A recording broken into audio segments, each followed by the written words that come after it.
يا أيها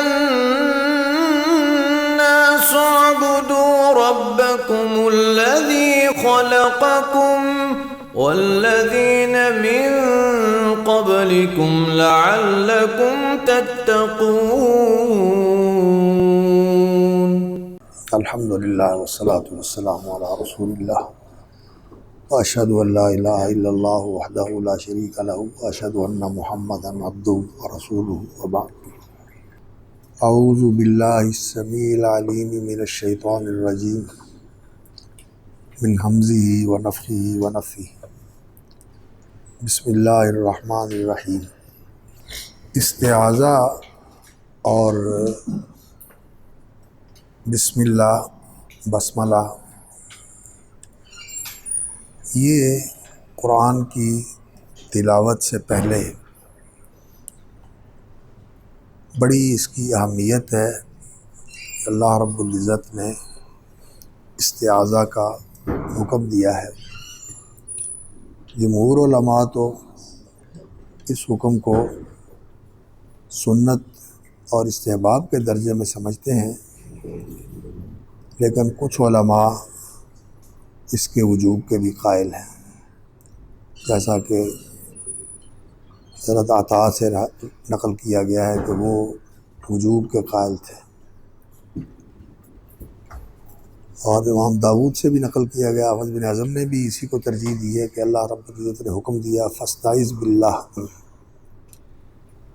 اور اذا قرأت القرآن فاستعذ باللہ من الشیطان الرجیم.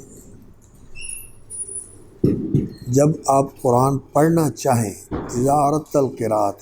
جمہور علماء نے تو یہی معنی اس کا لیا ہے کہ قراءت سے پہلے استعاذہ کرنا چاہیے. اذا اردت القراءۃ فاستعذ باللہ، جب ارادہ کریں تو پھر اللہ رب العزت کی پناہ طلب کریں شیطان اور اس کے وساوس اور اس کے حملوں سے. اور بعض علماء نے یہ بھی کہا ہے کہ قرآن پڑھنے کے بعد استعاذہ کرنا چاہیے. ابراہیم نخعی رحمۃ اللہ علیہ سے یہ نقل کیا گیا ہے کہ وہ بعد میں پڑھنا کہتے تھے کہ یہ صحیح عمل ہے قرآن پڑھنے کے بعد. لیکن جمہور علماء کی بات جو ہے وہ زیادہ وزنی ہے کہ تطہیر جو ہے یہ پہلے ہوتی ہے، اور استعاذہ جو ہے یہ تطہر کا عمل ہے. انسان اپنے آپ کو پاک کرتا ہے، اپنی زبان کو لغو اور رفث وغیرہ سے، اور اپنے آپ کو اللہ کی پناہ میں دینے کی درخواست کرتا ہے کہ اللہ تعالیٰ اپنی پناہ میں لے لے اور شیطان کے ہتھ کنڈوں سے انسان محفوظ ہو جائے اور قرآن سے انسان پوری طرح مستفید ہو سکے. اور آذا یعوذ عوزن و یازن، یہ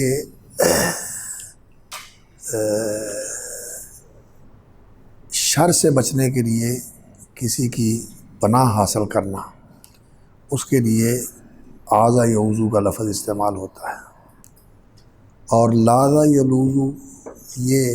خیر کے کاموں میں کسی کی مدد حاصل کرنے کے لیے اس کی مدد اور تائید اور اس کی نصرت و حمایت طلب کرنا، یہ لاذا یلوذ لوزن و لیازن یہ ہوتا ہے. یہ لفظ قریب قریب ہی ہیں ایک دوسرے کے. تو اعوذ کا معنی ہوتا ہے شر سے پناہ حاصل کرنا،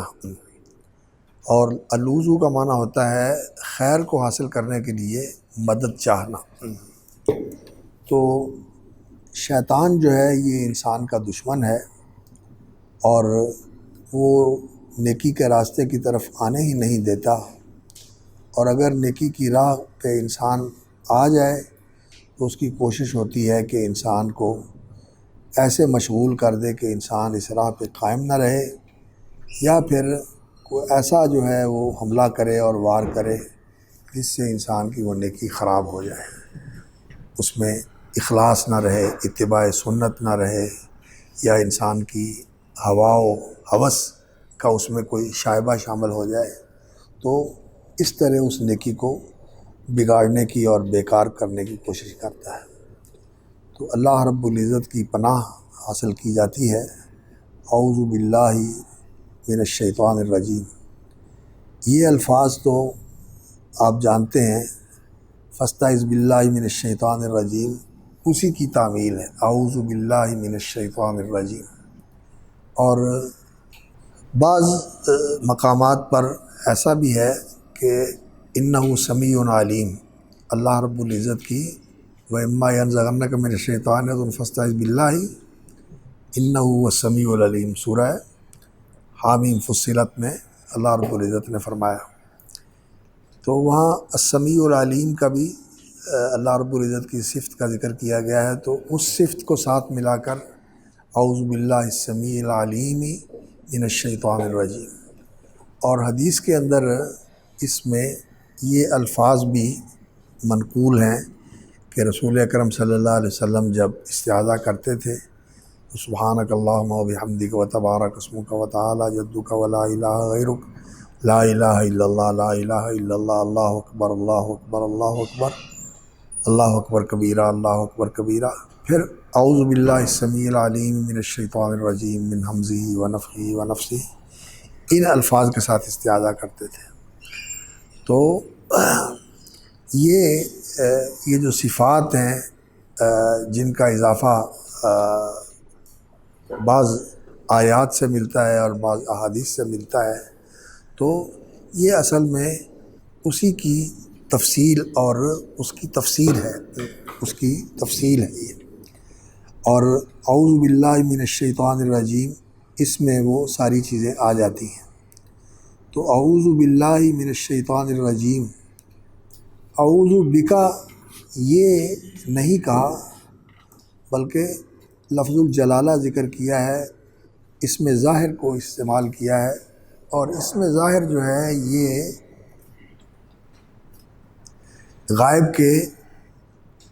غائب کا اسلوب ہے۔ جب نام لیا جاتا ہے تو یہ غائب کا اسلوب ہوتا ہے، اس کے اندر تعظیم اور اجلال کا اظہار ہوتا ہے، اس کی بڑائی اور اس کی عظمت ظاہر کرنے کے لیے اس کا نام لیا ہے۔ یہ نہیں کہا کہ میں آپ سے پناہ چاہتا ہوں، کیونکہ یہ مقام عظمت و اجلال کا، تعظیم اور اجلال کا مقام ہے، اس لیے اس میں ظاہر کے ساتھ استعاذہ کیا گیا ہے، اعوذ باللہ۔ اور لفظ الجلالہ جو ہے یہ اللہ رب العزت کا ذاتی عالم ہے، اور اس پر انشاءاللہ العزیز پھر مزید بھی کچھ گفتگو ہوگی۔ تو یہاں اس کے ساتھ جب استعاذہ کیا گیا ہے لفظ الجلالہ کے ساتھ، تو یہ اللہ کا اسم عالم ہے ذاتی، تو اس کے اندر اللہ کی ساری صفات آ جاتی ہیں۔ اعوذ باللہ یعنی الموصوف بجمیع واجب الوجود، الموصوف بجمیع صفات الکمال، المنزہ عن جمیع العیوب والنقائص۔ تو وہ ہستی جس کی یہ شان ہے اس کی انسان پناہ میں آتا ہے، اعوذ باللہ اس کی پناہ میں آتا ہے۔ اور عوض یہ عربی زبان میں ایک لفظ بولا جاتا ہے، اس درخت کو کہتے ہیں جس کے سائے میں کوئی گھر بنا ہوا ہو، اور درختوں کے سائے میں اور ان کی اوٹ میں جو گھر بنا ہوا ہو وہ دھوپ وغیرہ سے بھی محفوظ ہوتا ہے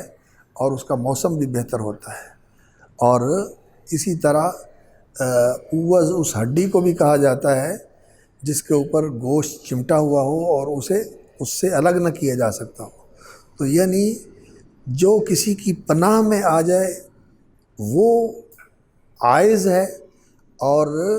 جو کسی کے ساتھ اس طرح چمٹ جائے کہ اس سے جدا نہ کیا جا سکے، وہ استعاذہ کے اندر یہ مفہوم موجود ہوتا ہے۔ تو اللہ رب العزت کی پناہ میں آ جانا کہ وہ اپنی رحمت کے حصار میں لے لے اور اپنی حفاظت کی آغوش میں لے لے، اور اس طرح انسان اللہ رب العزت کے ساتھ چمٹ جائے کہ وہ اس کو بچانے والا ہو اور اس کو سنبھالنے والا ہو، اور اسے پھر کسی طرف سے کوئی ڈر اور خوف باقی نہ رہے۔ تو اعوذ باللہ من الشیطان الرجیم، تو اللہ کی پناہ پکڑتا ہوں میں، من الشیطان الرجیم، اللہ کی پناہ حاصل کرتا ہوں میں، من الشیطان الرجیم، شیطان مردود سے۔ شیطان کا لفظ جو ہے یہ کس سے مشتق ہے؟ شطن سے۔ تو پھر اس کا وزن کیا بنے گا؟ فیعال۔ فیعال، شیطان اگر شطن سے مشتق ہو تو اس کا وزن بنے گا فیعال، شیطان۔ عام طور پر التباس ہو جاتا ہے اور وہ کہہ دیتے ہیں کہ یہ فعلان کے وزن پر ہے۔ اگر مادہ اس کا شطن ہو اور شیطان اس سے ماخوذ ہو تو پھر اس کا وزن جو ہے وہ فعال بنتا ہے۔ شیطان یعنی یا کا اضافہ ہوا اور الف کا اضافہ ہوا، یہ حروف زائد ہے، اور شطن اصل مادہ ہے۔ تو فیعال، حروف زائد جو ہیں وہ اس میں یا اور الف ہے، شیطان، فیعال۔ اور شطانہ کا معنی ہوتا ہے بعودہ، ای بعود عن رحمت اللہ، اللہ رب العزت کی رحمت اور اللہ کی رافت سے وہ محروم ہے اور دور کر دیا گیا ہے، اور جنت سے بھی اس کو دور کر دیا گیا ہے، اور جنت بھی اللہ رب العزت کی رحمت کا گھر ہے، اور اللہ رب العزت نے اس کو دھتکار دیا اور پھٹکار دیا، اپنی بارگاہ سے اس کو راند دیا ہے، وہ راندہ بارگاہ ہے، اللہ رب العزت نے اس کو وہاں سے دور کر دیا ہے۔ تو یہ اس کے دور ہونے کے معنی کو ظاہر کرتا ہے۔ اور شیطان جو ہے جمع اس کی شیاطین آتی ہے، تو یہ جمع مکسر ہے شیاطین، اور یہ کہا جاتا ہے کل متمرد عات من الانس او الجن، ہر اس نافرمان اور سرکش اور ضدی اور ہٹی کو یہ کہا جاتا ہے جو بات نہ مانے، جو کسی کے ساتھ اس طرح دشمنی کرے کہ وہ ہر وقت دشمنی میں لگا رہے، اس کو شیطان کہا جاتا ہے۔ المتمرد العاتی، سرکش اور نافرمان۔ اور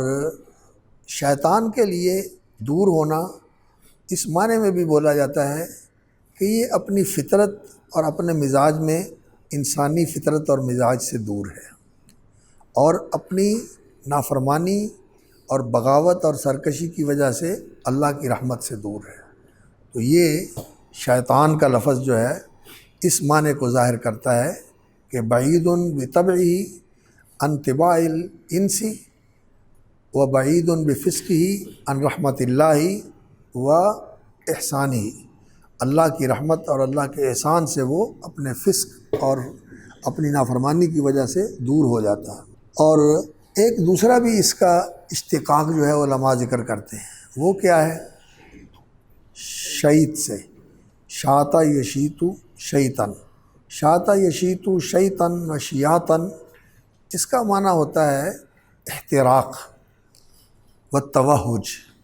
کسی چیز کا جلنا۔ شاط اللحم کہتے ہیں گوشت کو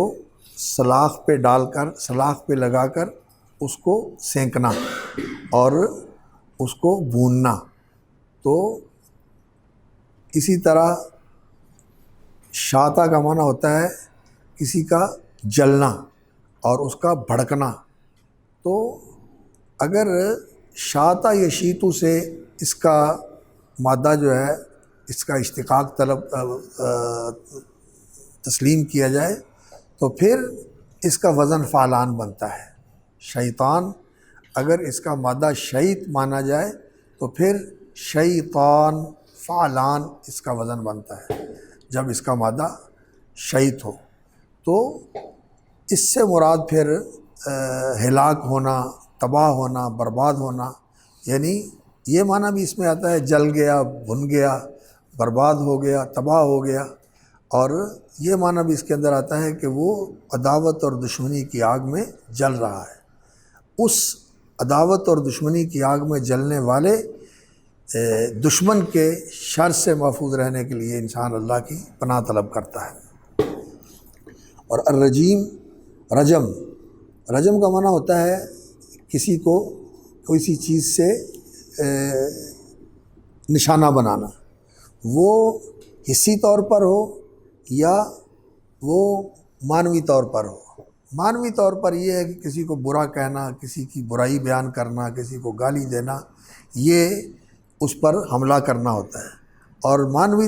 حصی طور پر یہ ہے کہ کوئی پتھر یا کوئی تیر یا کوئی اور اس طرح کی چیز مار کر کسی کو زخمی کر دیا جائے۔ تو رجیم جو ہے یہ اللہ رب العزت کی لعنت اور اللہ رب العزت کی پھٹکار کا بھی نشانہ ہے اور ہدف ہے۔ اور رجوم للشیاطین، اللہ رب العزت نے جو آسمانوں پر ستارے بنائے ہیں، ان ستاروں کے بارے میں بھی یہ اللہ رب العزت نے بیان فرمایا ہے کہ یہ ان شیطانوں کو نشانہ بناتے ہیں۔ یہ شیاطین جب آسمان کی طرف چڑھتے ہیں اور وہاں سے کچھ سنگن لینے کی کوشش کرتے ہیں تو ان کے ساتھ ان کو نشانہ بنایا جاتا ہے۔ تو رجیم مرجوم کے معنی میں ہے کہ اس سے اللہ رب العزت جس کے اوپر اللہ کی طرف سے لعنت اور اللہ کی طرف سے اس کی برائی بیان کی گئی ہے کہ یہ بڑا اللہ کا نافرمان ہے اور سرکش اور باغی ہے، اور اللہ رب العزت کی طرف سے اس کو سزا بھی دی گئی ہے، اور اس کو اللہ تعالیٰ کی طرف سے سزا بھی ملتی ہے کہ شیطانوں کو ان شابیوں کے ساتھ نشانہ بنایا جاتا ہے۔ تو اعوذ باللہ من الشیطان الرجیم، یہ قرآنی آیت نہیں ہے، یہ دعائیہ کلمہ ہے جو قرآن کی تلاوت سے پہلے پڑھا جاتا ہے، اور یہ آیت قرآنیہ نہیں ہے، یہ قرآنی آیت کی تعمیل کے لیے دعائیہ کلمہ ہے۔ فَإِذَا قَرَأْتَ الْقُرْآنَ فَاسْتَعِذْ بِاللَّهِ مِنَ الشَّيْطَانِ الرَّجِيمِ۔ اور حافظ ابن کثیر رحمۃ اللہ علیہ نے بھی ذکر کیا، اور بھی علماء ذکر کرتے ہیں کہ جو انسانوں کے دشمن ہیں ان کے بارے میں اللہ رب العزت نے یہ فرمایا ہے کہ ان کے ساتھ احسان کرو۔ فَإِذَا الَّذِي بَيْنَكَ وَبَيْنَهُ عَدَاوَةٌ كَأَنَّهُ وَلِيٌّ حَمِيمٌ، احسان کرو فَإِدْفَعْ بِالَّتِي هِيَ أَحْسَنُ، تو احسان کے ساتھ وہ آپ کا دوست بن جائے گا اور اس کی دشمنی جو ہے وہ دوستی میں بدل جائے گی۔ لیکن یہ ایسا دشمن ہے کہ انسان خود کمزور ہے اور یہ طاقتور ہے، وہ اس طرح إِنَّهُ يَرَاكُمْ وَهُوَ قَبِيلُهُ مِنْ حَيْثُ لَا تَرَوْنَهُمْ، انسان تو اس کو دیکھ نہیں سکتا اور وہ انسان کو دیکھتا ہے، وہ حملہ آور ہوتا ہے۔ اور پھر انسان کی اگر کسی تک رسائی ہوتی ہے تو وہ اس کے ظاہر تک رسائی ہوتی ہے، اور اس کی رسائی جو ہے وہ انسان کے باطن تک بھی ہے، وہ انسان کے اندر تک رسائی رکھتا ہے۔ یجری من ابن آدم مجرى الشیطان مجرى الدم، یجری من ابن آدم مجرى الدم، الشیطان یجری من ابن آدم مجرى الدم، شیطان جو ہے وہ انسان کے اندر اس طرح داخل ہو جاتا ہے جس طرح خون انسان کے اندر داخل ہوتا ہے اور انسان کے اندر دوڑتا ہے، اس طرح وہ انسان کے اندر سرایت کر جاتا ہے اور انسان اس کو دیکھ نہیں پاتا۔ تو چونکہ وہ اس طرح کیا تسلط رکھتا ہے انسان کے اوپر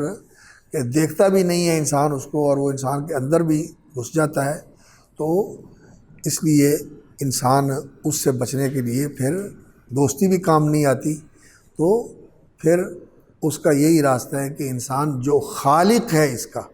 جو اس کا مالک ہے، اس کی پناہ طلب کرے اور اس کی پناہ میں آئے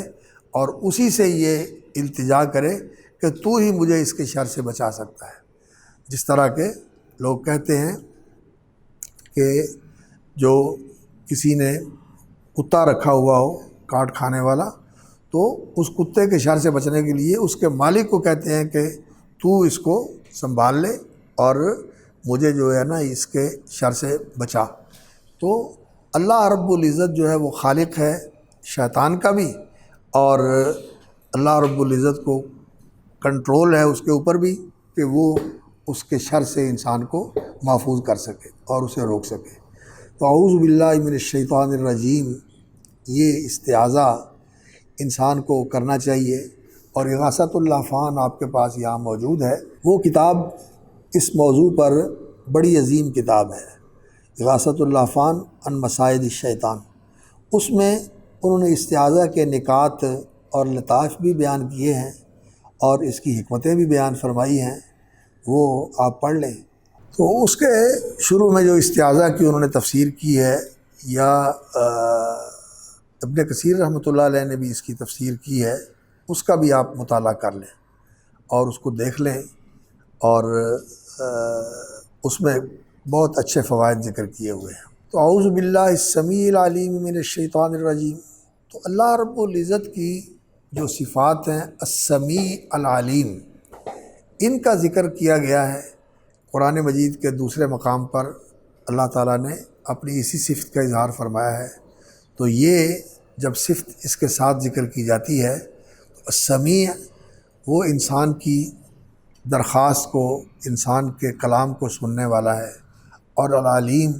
وہ انسان کی نیت کو بھی جاننے والا ہے اور اس کی کمزوری کو بھی جاننے والا ہے۔ تو یہ ایسی صفات ذکر کی گئی ہیں جو اس معنی کے اندر اور زیادہ گہرائی اور وسعت پیدا کر دیتی ہیں۔ جو استعاذہ ہے انسان کا پناہ طلب کرنے کا عمل، اللہ رب العزت کی السمیع اور العلیم ان صفتوں کی وساطت سے اللہ رب العزت کی پناہ طلب کی جاتی ہے کہ وہ التجا اور درخواست کو سن بھی رہا ہے، اور العلیم انسان کے احتیاج اور اس کی ضرورت کو جانتا بھی ہے۔ اور جو حدیث میں آیا ہے من ہمزہ و نفخہ و نفثہ، تو من ہمزہ، ہمز جو ہے یہ کچوکے کو کہتے ہیں۔ ہمزہ کا معنی ہوتا ہے کسی کو کسی چیز کے ساتھ نشانہ بنانا، کچوکا لگانا۔ تو شیطان جو ہے وہ من ہمزہ، بعض علماء نے اس کا ترجمہ کیا ہے الموتہ، یعنی نوع من الجنون، یہ ایک جنونی کیفیت ہے جو انسان کو لاحق ہو جاتی ہے شیطان کے حملہ آور ہونے سے، جیسا کہ حدیث میں آتا ہے، جیسے قرآن مجید میں آتا ہے، کیسے ہے وہ آیت، الذین یأکلون الربا لا یقومون الا کما یقوم الذی یتخبطہ الشیطان من المس، الذی یتخبطہ الشیطان من المس، کہ شیطان جو ہے اس کو بولا بنا دیتا ہے، پاگل اور دیوانہ بنا دیتا ہے، من المس چھو کر، اسے چھوتا ہے اور اس کی عقل جو ہے وہ ناکارہ ہو جاتی ہے، اس کے اندر دیوانگی کا دورہ آ جاتا، اس پر دیوانگی طاری ہو جاتی ہے، وہ دیوانہ بن جاتا ہے۔ تو ایک تو حمز کا معنی یہ ہوتا ہے، اور دوسرا حمز کا معنی وساوس ہیں، جو انسان کے ذہن میں شیطان جو ہے وہ بار بار القاء کرتا ہے، ڈالتا ہے، کبھی کوئی چیز کبھی کوئی چیز کبھی کوئی چیز۔ تو شیطان کے جو وساوس ہیں ان سے بچنے کے لیے، اور شیطان کا ایسا حملہ کہ وہ انسان کے اوپر حملہ کر کے انسان کو چمٹ جائے اور انسان کے ساتھ اس طرح وہ مس کرے کہ وہ انسان کو دیوانہ بنا دے، ان دونوں سے اللہ رب العزت کی پناہ طلب کی گئی ہے۔ من ہمزہ و نفخہ، نفخہ اس کی پھونک، یعنی وہ انسان کو پمپ کرے اور انسان جو ہے وہ اپنے آپ میں بڑا بن جائے، متکبر ہو جائے، اور انسان جو ہے وہ اپنے آپ کو بہت کچھ سمجھنے لگے۔ شیطان کو بھی تکبر نے ختم کیا تھا اور برباد کیا تھا، اور وہ انسان کو بھی اس راہ پہ لگاتا ہے کہ تو بھی اپنے آپ میں بڑی چیز ہے، اور تو گھمنڈ میں اور اس کبر میں مبتلا ہو کر انسان اس کو بھی اپنی راہ پہ لگانا چاہتا ہے، انسان کو اپنی راہ پر لگانا چاہتا ہے کہ جس طرح میں اس سے برباد ہوا ہوں، یہ اس کو بھی میں اس کے برباد کر دوں۔ تو یہ کبر ہوتا ہے۔ نفخ من ہمزہ و نفخہ و نفثہ، اور نفس جو ہے یہ اس کی ایسی پھونک ہے جس میں کچھ تھوڑی سی تراوت اور کچھ لعاب دہن جو ہے اس کی آمیزش ہوتی ہے، تھوک کی آمیزش ہوتی ہے۔ تو وہ نفس اس کا ایسا ہے، اس طرح جو ہے اس کی پھونک اور اس کی جھاڑ جو ہے وہ انسان کے اوپر آئے، اور یعنی یہ اس کا جادو ہے اور یہ اس کا منتر ہے، وہ جو انسان پر پھونکتا ہے اور پڑھتا ہے اور انسان اس سے متاثر ہو جاتا ہے۔ اور یہ کیا ہے؟ یہ ہے الشعر، شاعری۔ تو شاعری جو ہے یہ اگر انسان کے لیے غنا اور اس کے ساتھ تعلق رکھنے والی چیز موسیقی اور اسی طرح شعر و شاعری، یہ چیزیں ایسی ہیں کہ ان کے اندر انسان کو مشغول کر کے وہ قرآن سے دور کرتا ہے۔ پھر قرآن میں انسان کی رغبت نہیں رہتی اور قرآن سے انسان لذت حاصل نہیں کرتا۔ عراقی اور جامی کے شعروں سے تو جو ہے نا اس کے اوپر وجد طاری ہو جاتا ہے، لیکن قرآن مجید کی تلاوت کی جائے تو اس پہ اثر نہیں ہوتا۔ تو شاعری جو ہے اس سے انسان متاثر ہو اور قرآن مجید سے انسان اثر پذیر نہ ہو تو یہ ایک بڑی محرومی والی کیفیت ہے۔ تو اس طرح حدیث کے اندر ان چیزوں کی وضاحت کر دی گئی جو چیزیں انسان کے لیے قرآن کی طرف آنے سے اور قرآن سے صحیح استفادہ کرنے سے مانع ہوتی ہیں۔ اور قرآن مجید سے استفادہ کیا ہے؟ قرآن مجید سے استفادہ یہی ہے کہ انسان ایک تو قرآن مجید کی تلاوت کر کے اللہ رب العزت کا ذکر کرے اور اجر و ثواب حاصل کرے، اور اللہ کا کلام انسان کی زبان پر ہو، سب سے افضل ذکر، اور اس سے اللہ رب العزت کی محبت حاصل ہوتی ہے، اللہ رب العزت کے ساتھ انسان کی محبت بڑھتی ہے۔ اور دوسرا قرآن مجید سے استفادہ یہ ہے کہ انسان قرآن جو نور ہے، اس قرآن کے نور سے انسان مستنیر ہوتا ہے۔ یہ قرآن کی روشنی اور قرآن کا نور جو ہے یہ انسان کے اندر سرایت کر جائے اور انسان اس نور سے اس طرح بہرور ہو جائے اور اس طرح فیض یاب ہو جائے کہ یہ انسان کے پورے جسم کے اندر سرایت کر جائے۔ اور روشنی جو ہے یہ ایک قوت ہے، جب یہ روشنی انسان کے جسم کے اندر اترتی ہے، قرآن کی روشنی، قرآن کا نور، تو انسان کا جسم کا ہر ریشہ اور جسم کا ہر حصہ وہ مستنیر ہوتا ہے۔ اور اس طرح قرآن سے مستنیر ہونے کے لیے وہ دعائے نور جو ہے اس کا انسان استحضار کرے کہ رسول اکرم صلی اللہ علیہ وسلم کس طرح اپنے آپ کو نور سے مستنیر ہونے کے لیے اللہ رب العزت سے دعا کیا کرتے تھے۔ اور یہ نور جو ہے وہ انزلنا الیکم نورا مبینہ، یہ قرآن مجید کا نور ہے۔ اور یہ روشنی جو قرآن کی روشنی ہے، اللہم اجعل فی قلبی نورا وفی سمعی نورا وفی بصری نورا وفی لسانی نورا، یہ 26-27 چیزیں ہیں جن سب کے لیے نبی صلی اللہ علیہ وسلم نے نورانیت کی دعا کی ہے کہ ساری چیزیں نور بن جائیں۔ وجعل لی نورا وجعلنی نورا، مجھے میرے لیے نور بنا دے اور مجھے سراسر نور بنا دے۔ اور یہ نور جو ہے جب انسان کے اندر اتر جاتا ہے، قرآن مجید کا نور، تو پھر انسان جو ہے وہ سراپا نور بن کے وجعلنا لہ نورا یمشی بہ فی الناس، اس نور کے ساتھ ہی انسان دنیا کے اندر زندگی گزارتا ہے اور جدھر جاتا ہے روشنی کا مینار ہوتا ہے۔ اور پھر اس کی قبر بھی روشن ہو جاتی ہے اسی نور کے ساتھ، اور اسی نور کے ساتھ پھر وہ قیامت والے دن وہ سارے راستے عبور کرے گا، جیسا کہ یسعی نورہم بین ایدیہم وبایمانہم یقولون ربنا اتمم لنا نورنا واغفر لنا، اے اللہ ہماری اس روشنی کو قائم رکھ۔ تو یہ روشنی اس دن قبر میں بھی کام آئے گی اور اس دن بھی انسان کے کام آئے گی۔ اور یہاں بھی یہ ایک ایسی روشنی ہوتی ہے کہ یہ جو چاروں طرف جہالت اور ضلالت اور ظلم اور معصیت کے اندھیرے چاروں طرف پھیلے ہوئے ہیں، ان کے اندر یہ انسان جو ہے وہ روشنی کا مینار ہوتا ہے۔ تو یہ قرآن مجید سے استفادہ، استنارہ بالقرآن اور تنور بالقرآن، قرآن مجید سے اپنے آپ کو نورانی بنانا، یہ اصل چیز ہے۔ اور پھر